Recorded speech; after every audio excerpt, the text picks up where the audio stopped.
They told you that Moses stood before Pharaoh, that seas split open, that plagues fell from the sky, and that a nation of slaves walked out of Egypt in triumph, led by the hand of God himself. Yet, what if I told you that none of it happened, that the most famous rescue story in the Bible is nothing more than a carefully crafted lie, repeated so many times that it became unquestioned truth, and that by the end of this investigation you will see how archaeology, history, and even the Bible itself collapse under the weight of this myth. So let us begin where the legend itself begins, with Egypt. Because if 2 million people walked out of Pharaoh's empire in one night, there should be mountains of evidence, traces in ruins, records in temples, references in papyrus scrolls. Yet Egypt remains silent. Not a single word about Hebrews fleeing, not a single scar in the sands to prove this monumental event. And remember, Egypt was obsessed with record-keeping. They carved victories and defeats on temple walls. They recorded taxes, grain storage, even the names of slaves, yet somehow they forgot to mention the greatest slave rebellion in history. Ask yourself why. Because silence is not evidence of conspiracy. Silence is evidence of absence, and the absence here is deafening. And then consider the logistics: 2 million people wandering through the desert for 40 years, leaving no bones, no weapons, no pottery, no campsites. Archaeologists have scoured Sinai, and what they found is nothing. The desert is littered with remains of tiny nomadic tribes, yet not a trace of a massive exodus, and that is impossible to explain if it truly happened. And here is the bitter truth. The exodus is not history, it is theater. It is political propaganda. A story invented centuries later to give a scattered people a shared identity, a tale that told them they were chosen, they were rescued, they had divine destiny. And the shocking part is that even within the Bible, the story contradicts itself. One passage says 600,000 men walked out. Another suggests a tiny clan left. One verse says they wandered 40 years. Another implies just a generation. These contradictions are not innocent mistakes. They are fingerprints of fabrication, the marks left behind by storytellers weaving and rewriting over centuries. And you must stop and ask, why would they need to invent such a story? Why create a fake history of slavery and liberation? The answer is as devastating as it is simple. Because a nation without a past is fragile, but a nation with a divine origin is unbreakable. The Exodus was not about truth, it was about power. And you can see this when you realize the story was not even written anywhere near the time it supposedly happened. Scholars trace the Exodus account to the late Kingdom of Judah, hundreds of years after Moses supposedly lived, when priests and scribes were desperate to unify tribes under one God and one law. What better way than to invent a past where their God crushed the mightiest empire on earth? And here is a thought that should shake you. If the Exodus collapses, what else collapses with it? Because Christianity builds on this foundation. Jesus' Last Supper is tied to Passover. The symbolism of liberation is central. So if Exodus is myth, then much of the theological foundation is myth as well. Do you feel the weight of this revelation? Because the church has taught for centuries that without Exodus, there is no chosen people. Without chosen people, there is no covenant. Without covenant, there is no Messiah. And suddenly the entire house of cards trembles. And this is only the beginning. As we move deeper, you will see how archaeology screams against this story, how Egyptian records, desert silence, and even the words of the Bible itself all align to expose it as the greatest biblical lie in history, and yet billions still believe it without question. Is that faith, or is it indoctrination? Pause for a moment and feel the chill of that question, because everything you were taught about Moses may be nothing more than smoke and mirrors. And if the Bible's central history collapses here, can you still trust the rest? The journey is only starting, and the truth will get darker from here. Imagine for a moment that you are an Egyptian scribe, living during the supposed time of Moses. Your job is to record everything that happens in the kingdom, every grain stored, every flood of the Nile, every minor skirmish, because Egypt was a civilization obsessed with memory. Yet somehow you do not write a single word about a mass of Hebrew slaves escaping. You do not write about 10 plagues devastating the land. You do not write about the death of Pharaoh's army swallowed by the sea.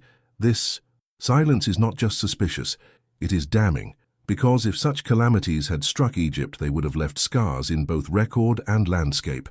But there are none, and when archaeologists dig into the time period the Bible places the Exodus in, they find Egypt flourishing, thriving, stable. not reeling from the collapse that such catastrophes would have caused. In fact, the cities supposedly abandoned by fleeing slaves show no sudden depopulation, no collapse in structure. Instead, they show continuity of Egyptian life, grain stores filled, temples functioning, bureaucracy intact.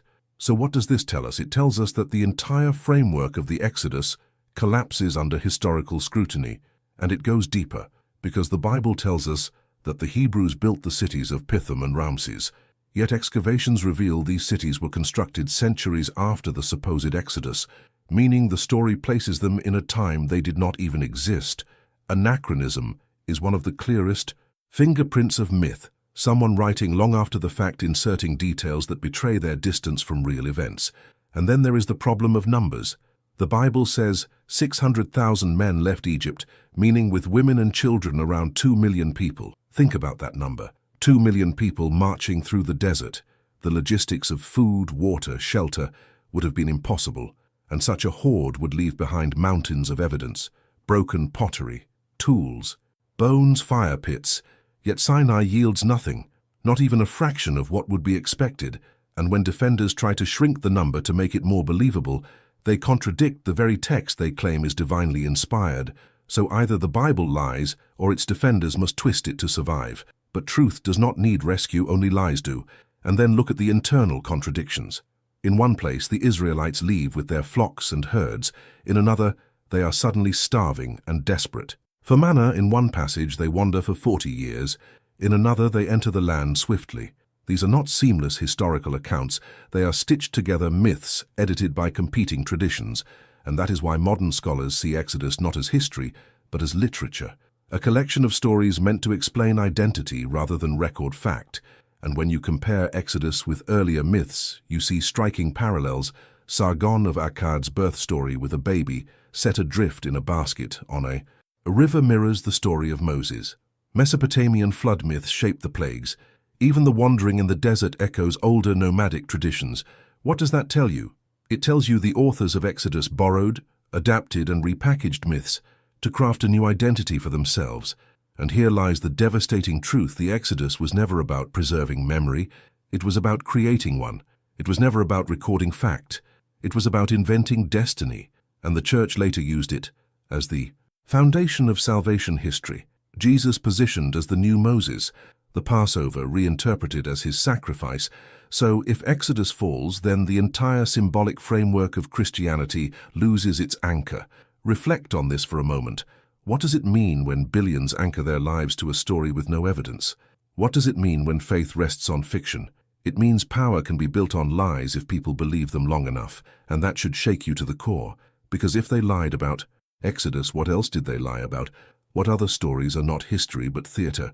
What other foundations of faith are built on sand? Keep watching, because the deeper we go, the more this illusion crumbles, and by the end, you will see how the greatest biblical lie was not just told, it was enforced for centuries as divine truth.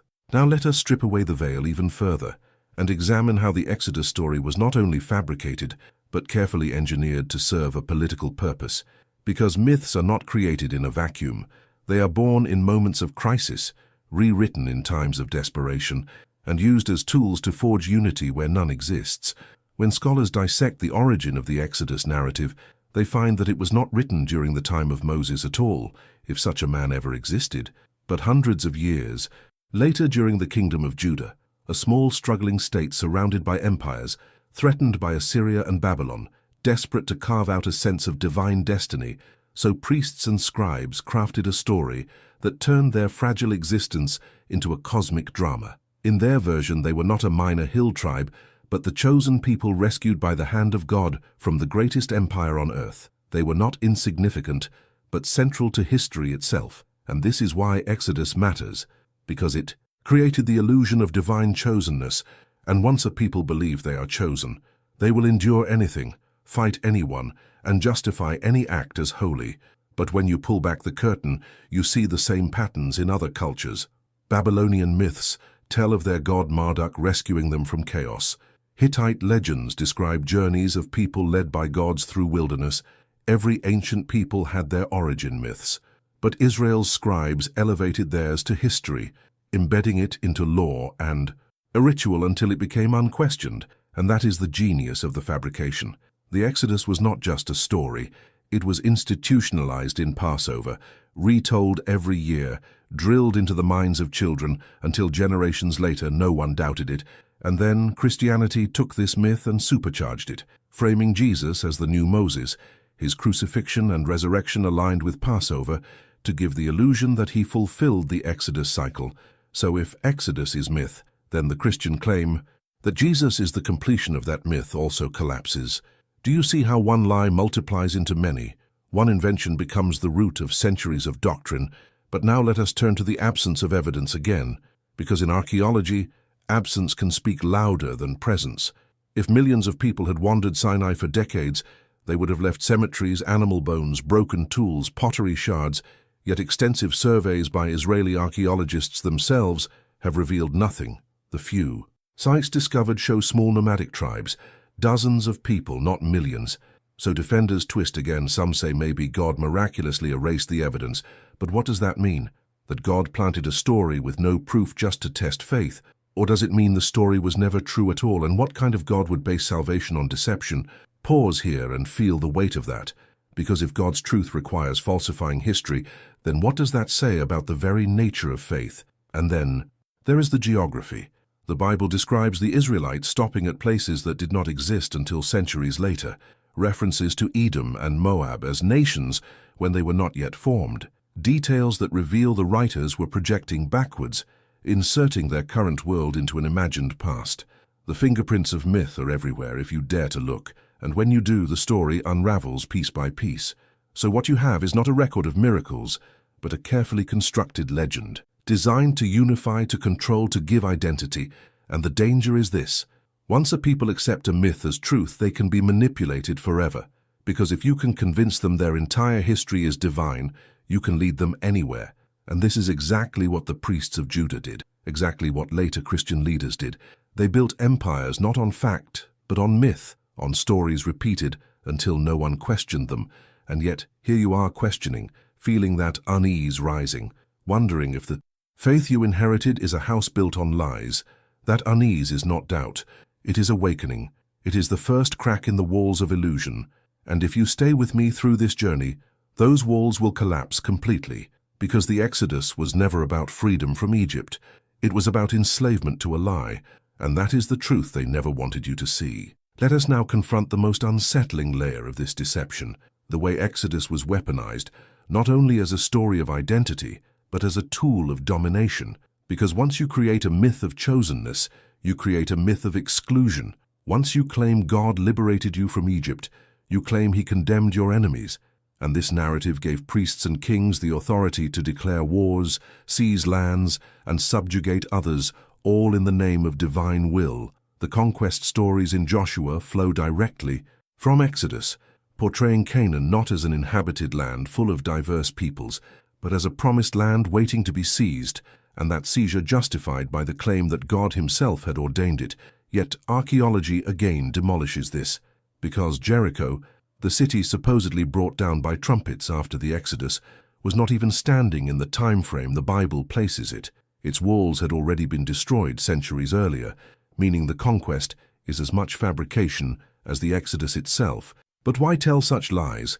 Why craft such violent myths? Because myth is power, and Exodus was the cornerstone of a theology that legitimized conquest, exclusion, and hierarchy, later echoed in Christianity when Jesus is presented as the new Moses leading people out of bondage, not from Egypt this time but from sin.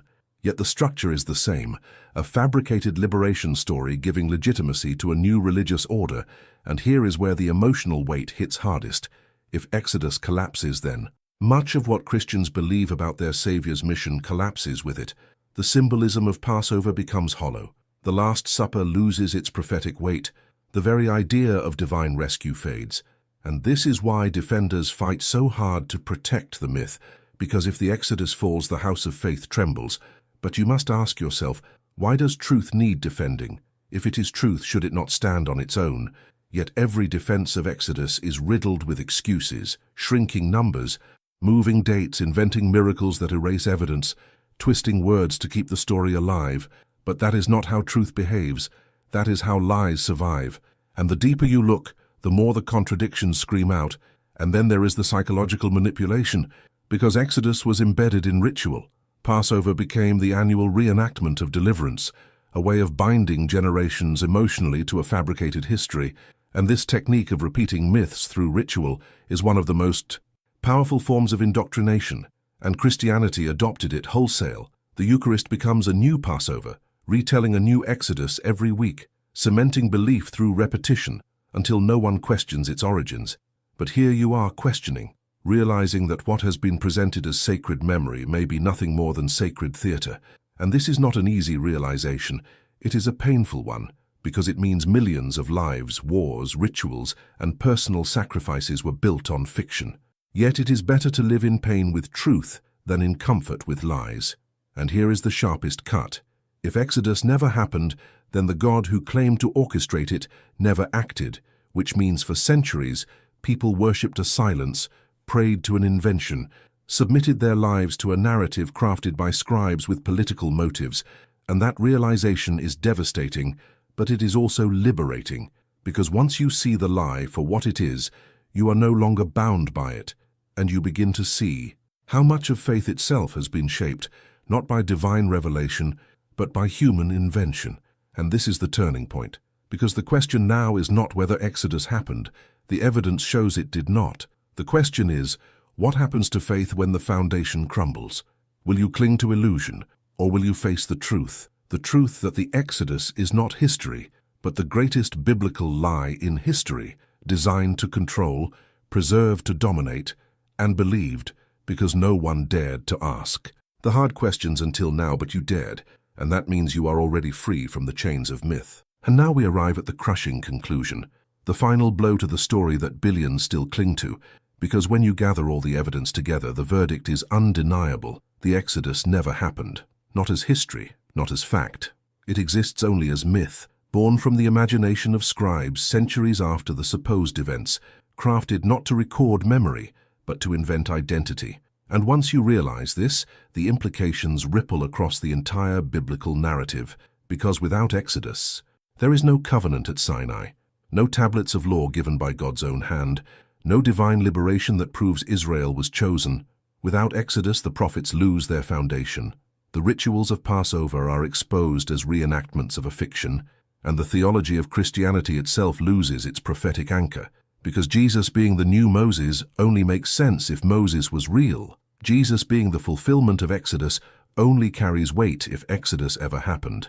But it did not, and that means one of the pillars propping up Christianity is hollow, and you can feel the weight of that truth, a weight that terrifies religious leaders because it reveals centuries of manipulation, centuries of power built on lies.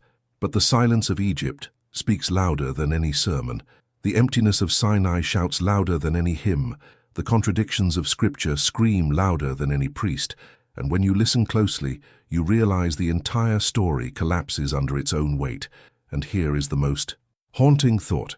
If Exodus was invented to unify and control, then what does that mean about the rest of the Bible? What does it mean about the Gospels, about the crucifixion, about the resurrection? Are these also myths reframed as history, illusions repeated until they became unquestioned truths?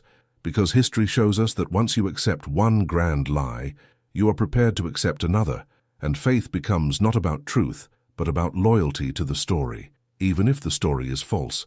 So the choice now rests with you. Do you remain loyal to a myth, or do you embrace the liberating but uncomfortable truth that the Exodus was the greatest biblical lie in history? And here is the final reflection. For centuries, people have bowed their heads at Passover tables. Churches have raised their voices in hymns. Nations have justified wars, all rooted in a story that never happened. And yet the power of that story shaped the world. That is the danger of lies repeated long enough. They become more powerful than truth itself. But now you see the deception exposed and you cannot unsee it. So the question is no longer whether Moses led an exodus. The question is whether you will let yourself be led by lies or finally set free by truth. Because real freedom does not come from escaping Egypt. It comes from escaping illusion. And that is the journey you began the moment you dared to ask, was Moses real? Did Exodus happen? Or was it all a lie? And now you know, it was a lie. The greatest, Biblical lie in history. And if this revelation shook you, imagine the truth still hidden in plain sight waiting to be uncovered. Subscribe so you do not miss the next revelation, because every story they told you has another side, and it is time you finally heard it.